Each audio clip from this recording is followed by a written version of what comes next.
ఇక నుంచి మన అన్నలు నేర్చిన నేత బట్టలని కడదాం.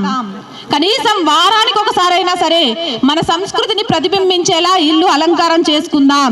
మన చుట్టుపక్కల ఉన్న వాళ్ళతోనే వ్యాపారం చేద్దాం. ఈ దేశం కోసం, ఈ ధర్మం కోసం అవసరమైతే ప్రాణాలు ఇవ్వడానికి సిద్ధంగా ఉందాం. ఈ రోజుల్లో బాధ్యతలు తీసుకోవడానికి ఎవ్వరూ సిద్ధంగా లేరు. హక్కుల కోసం కొట్లాడమంటే నా సామిరంగా 24 గంటలు కూర్చొని కొట్లాడతాం. ఈ చిన్న చిన్న బాధ్యతలు మన కుటుంబానికి మనం క్షేమంగా తిరిగి రావడానికి కారణం అవుతాయి. కానీ మనం విస్మరిస్తాం.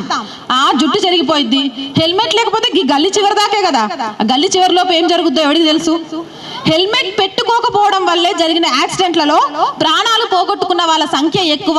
అది ఎంత మందికి తెలుసు? మీలో తెలిసినా కూడా మనం హెల్మెట్ పెట్టుకోం కదా.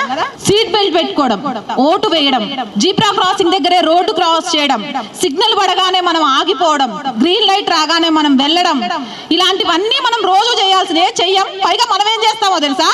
ట్రాఫిక్ ఆగిపోగానే, అరే అమెరికాలో అయితే మంచి క్యూలో పోతారు బై, అట్లుండాలి దేశం అంటే. ఈ దేశం చూడు, ఎవరికి బాధ్యత లేదు అని పక్కన వాళ్ళను మనం విమర్శిస్తుంటాం. కానీ మనం ఎంత ఆచరిస్తున్నాం అనేది మనం గమనించం. కాబట్టి దేశానికి ఒక బాధ్యతాయుతమైన పౌరుడిగా ఆ బాధ్యతలు నెరవేర్చడం ద్వారా మనం ఇంటికి క్షేమంగా వస్తాం. మన వారు మన కోసం ఎదురు చూసే వాళ్ళు ఉంటారు. మనం వేసే ఓటు ద్వారా ఒక సరైన నాయకుడిని ఎన్నుకోవచ్చు. దాని ద్వారా మన 5 ఏళ్ల జీవితం అమ్ముకోకుండా న్యాయంగా ప్రశ్నించడానికి ఉపయోగపడుతుంది అనే ఆలోచనలతోటి అడుగులు ముందుకు వేయండి.